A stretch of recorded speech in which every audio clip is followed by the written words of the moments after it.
el único espacio dedicado a conocer las ideas de los estudiantes.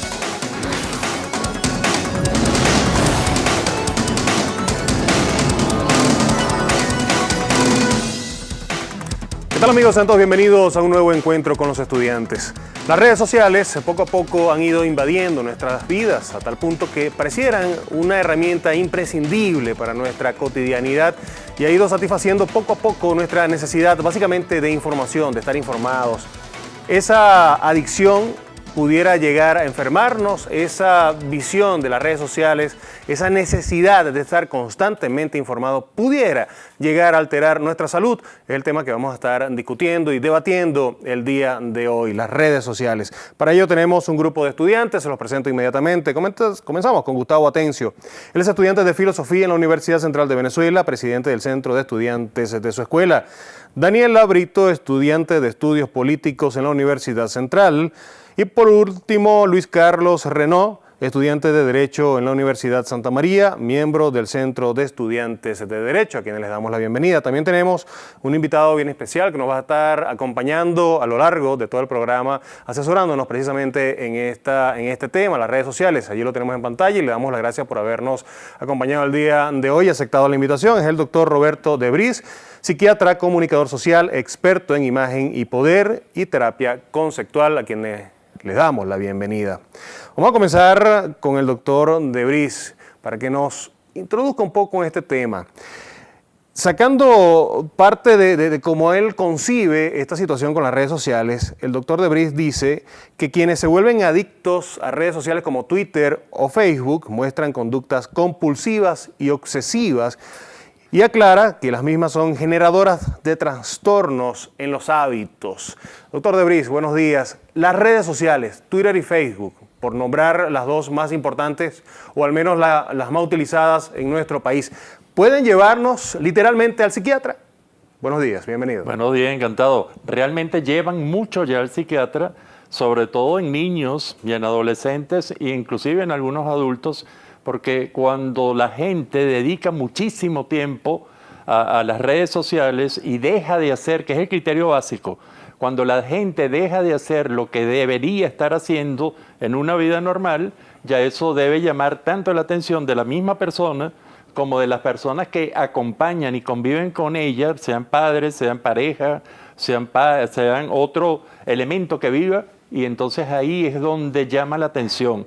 Es decir, este es el criterio básico, que la gente deje de hacer lo que debe estar haciendo por estar metido en una red social. Probablemente eso va mucho más allá de las 2 horas, de las 3 horas al día, de lo que utilizaba para, por ejemplo, leer, de lo que utilizaba para leer el periódico, leer libros, ver televisión, oír radio. Ahora se lo puede dedicar a la red. Y eso hace un completo de muchísimas faltas. Por ejemplo, uno que hemos visto muchísimo es la gente sola, la gente que realmente o que tiene timidez o que tiene introversión, encuentran en ese espacio un espacio ideal. Pero estos espacios, estas redes sociales pueden sustituir ese contacto humano, ese cara a cara, como pudo haberse definido en algún momento, esa relación interpersonal.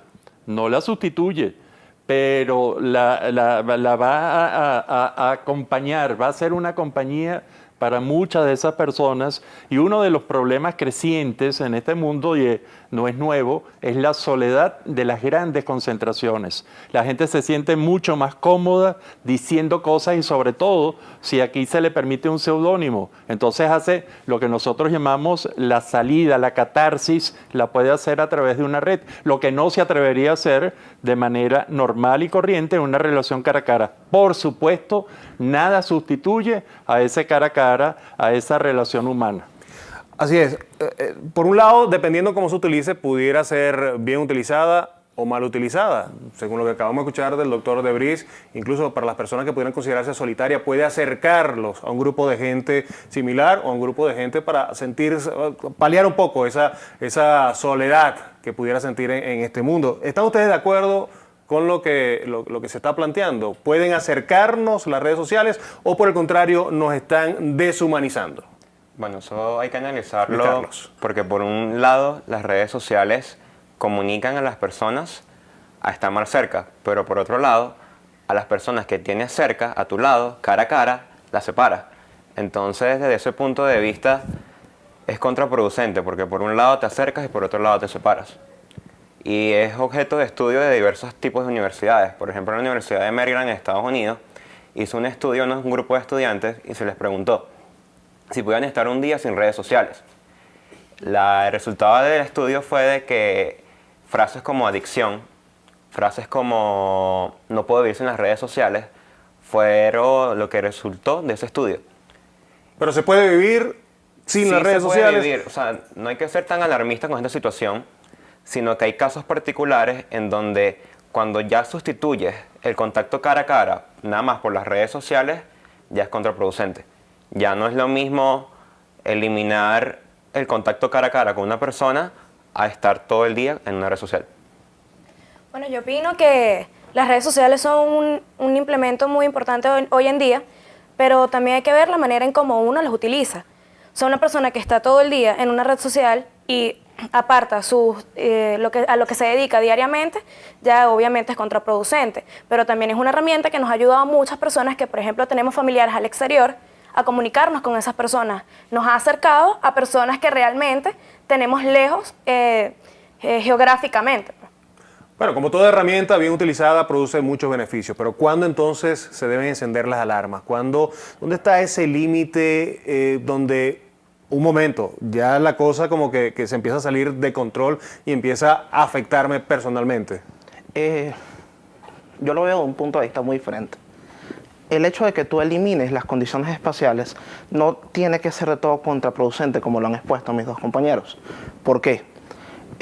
Porque el hecho de que un individuo, desde el punto donde esté, desde un computador, desde un teléfono móvil, pueda acceder a interactuar con personas que quizás están en otro continente, que pueda informarse de acontecimientos que están ocurriendo, por ejemplo, como vimos hace semanas, el conflicto entre Corea del Norte y Corea del Sur. El hecho de que una persona acá en Venezuela, mediante los distintos medios, mediante las redes sociales, mediante Twitter, mediante el Facebook, mediante Instagram, se vea vinculado en un conflicto, que sienta angustia por ese conflicto, no lo separa. Porque si bien es cierto, si uno gasta mucho tiempo, te va a afectar de alguna manera. Quizás puedes llegar a descuidar algunas relaciones cara a cara, como ustedes lo están comentando, pero si bien es cierto, te sensibiliza más, hace que en la condición humana que tú sientes no solo sea para los que están cerca de ti, sino para la población en general. Y entonces, y ahora quiero volver con el doctor Debris para que nos asesore al respecto, y escuchándolo, los comentarios que ustedes hacen, ¿cuándo se deben encender las alarmas? Hemos visto que es una herramienta muy útil, nos conecta con el mundo entero, no tiene barreras, no tiene fronteras, nos permite estar comunicados, sensibilizados. Pero entonces, ¿cuándo se deben encender las alarmas? ¿Cuándo comienza a afectar y de qué manera comienzan a afectar la salud, comienzan a afectar personalmente las redes sociales, doctor? Cuando se dejan de hacer las cosas que normalmente se harían. Es decir, cuando, por ejemplo, y hay un síndrome que está descrito mucho y sobre todo en Japón, y no me acuerdo el nombre, es un síndrome en el cual sobre todo los adolescentes, y no tanto con las redes, sino con los juegos, ya dejan, inclusive se encierran durante días, se encierran durante semanas, amenazan a los padres cuando se tratan de meter, dejan de estudiar, dejan de hacer cualquier otro elemento para estar en las redes o en contacto con internet o haciendo un videojuego. Y entonces ya esto, francamente, llama la atención. Ahora, la gente normal y corriente, los que podemos usar el Twitter, el Facebook, yo creo que un criterio importante para recordarnos a todos, porque inclusive yo soy un usuario bastante frecuente de Twitter, hago la pausa cada hora y media. La vida no está únicamente sentado e inclusive la vida se hace mucho más allá de Internet. Ahora, eso no significa que sea nada malo. Lo que significa es que hay que tener cuidado con la calidad de tiempo que uno le está dedicando. La vida no puede pasar frente a un internet nada más, eso no es, pero la vida no puede dejar de comunicarnos con los demás.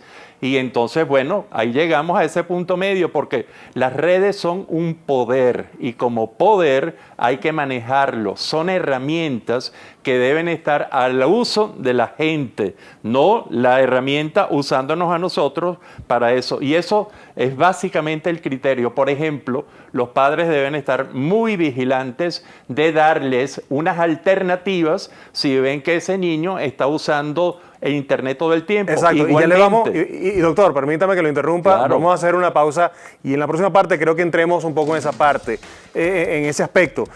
Como padre, ¿cómo puedo yo ayudar a mi hijo a separarse un poco, a saber dónde está ese límite, a identificar? Vamos a ayudar un poquito a los padres en la próxima parte. Vamos a hacer una pausa, usted también puede participar sobre este tema, sobre las redes sociales, la adicción a las redes sociales que tanto nos afecta. Ese estudiante bebé, ese es nuestro punto de contacto, ya venimos.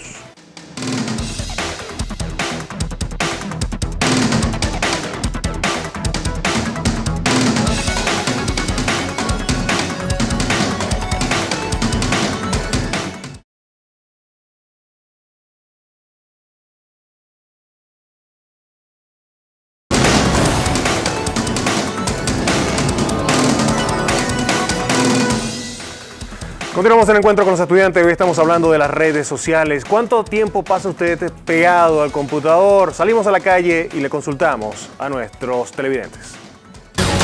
¿Con cuánta frecuencia usas las redes sociales? Al menos 3 horas al día paso en el Facebook. Parcialmente adicto. Bueno, al menos al día 1 o 2 veces reviso Twitter, Facebook quizás no tanto. No, Twitter lo utilizo todos los días, ya Facebook lo he dejado de usar un poco, solamente lo utilizo para estar pendiente de los cumpleaños de los amigos. Todos los días, cuando llego a mi casa. 2 horas se podría decir que en la noche más que todo. 4 o 5 horas promedio en Facebook. Básicamente jugar y bueno, comentar ciertas cosas que me son interesantes, leer noticias. ¿Te consideras adicto? No, adicciones todo el tiempo, siempre que puedo por cuestiones de la universidad, lo que está revisando. Uno puede llegar a distraerse bastante, pero es cuestión de saberlo manejar.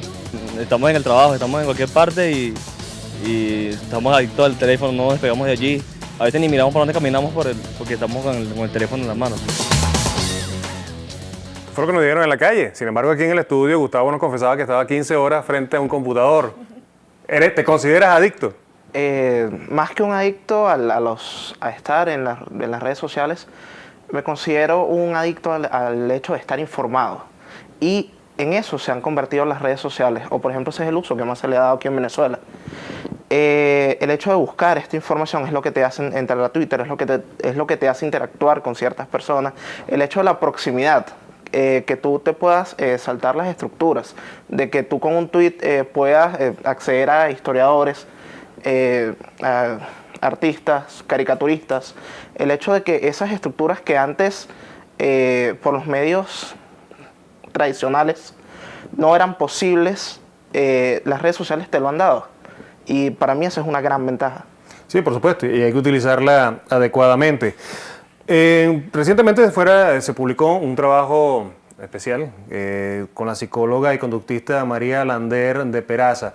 Ella indicaba, y voy a leer lo que ella ha reseñado, indicó la doctora María Lander que en momentos de incertidumbre las personas se refugian en aquella tecnología que les permita confrontar opiniones y buscar su propia verdad, más o menos lo que tú nos estabas comentando.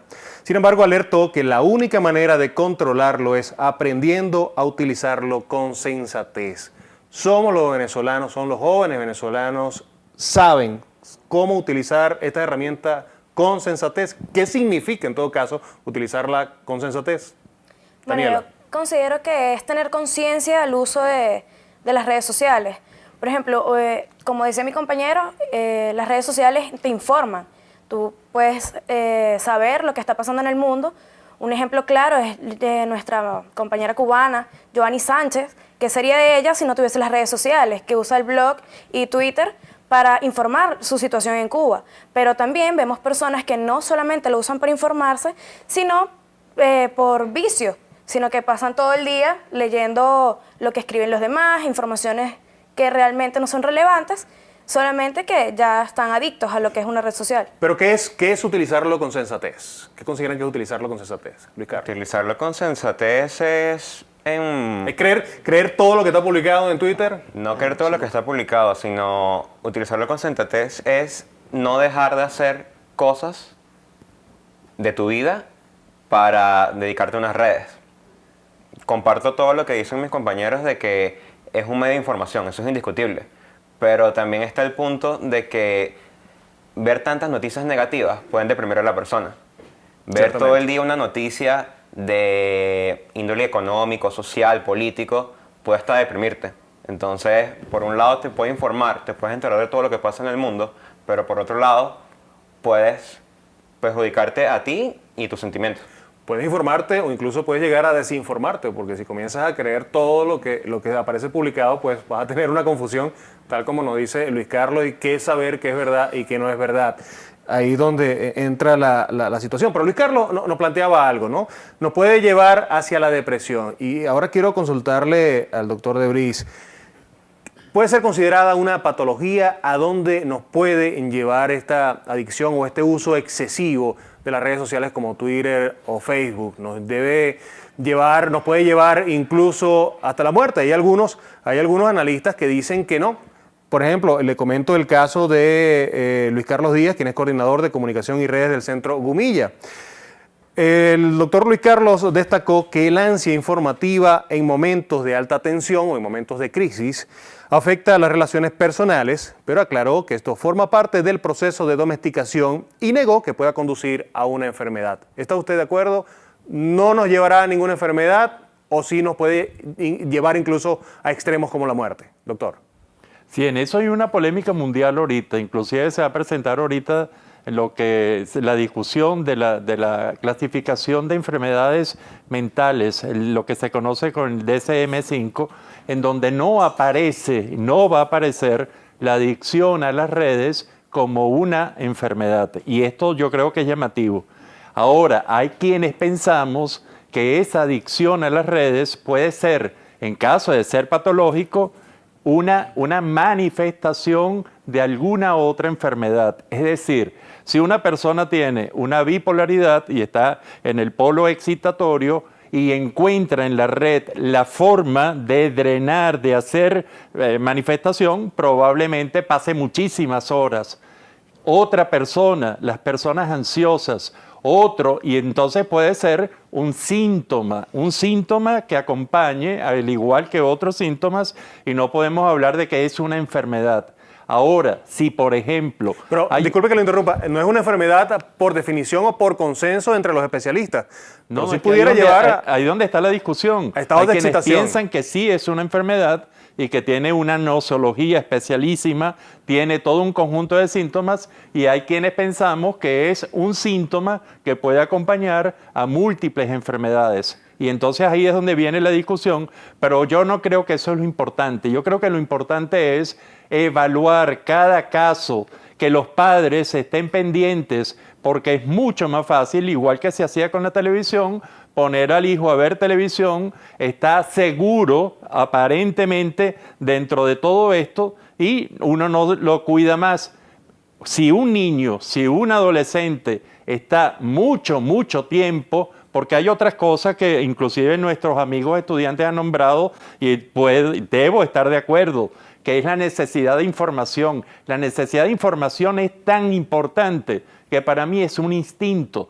Todo ser vivo busca información, y en épocas donde no hay una información que nos satisfaga, buscamos información en todas partes. Eso puede ser algo muy especial. El otro instinto es el poder, y el poder muchas veces viene vía información. Entonces, bueno, eso inclusive profesionalmente para los comunicadores sociales, las redes sociales bien utilizadas son una maravilla. Sí. Y entonces, que un periodista, que una persona, que un político esté en las redes sociales todo el tiempo, eso no es patológico, está informándose. Ahora, que una persona normal y corriente estés todo el día, inclusive diciendo por Twitter, hoy me fui a la peluquería, volví a la peluquería, dando información que probablemente le interese a ella nada más, además, y a un grupo de amiguitos nada más, de amiguitas, eso no es la vía para hacerlo. Sí. Eso sería mucho mejor en una conversación de tipo personal. Ciertamente. Y en el caso de los periodistas, tal como usted lo comentaba, es una herramienta muy importante porque aunque no nos da la verdad, hay que decantar muchísimas cosas. Sí nos da una idea de cómo se mueve la opinión pública y hacia dónde está fijado el interés de la población. Y es una herramienta ideal invaluable para cualquiera de nosotros periodistas. Ciertamente. Tenemos que hacer una pausa. En la próxima parte le vamos a dar precisamente participación a ustedes a través de Twitter. Y vamos a retomar lo que habíamos dejado pendiente, cómo ayudar a los padres a identificar el problema y a atacarlo. Usted puede seguir participando. Ese Estudiantes BB es nuestra cuenta en Twitter. Ya venimos.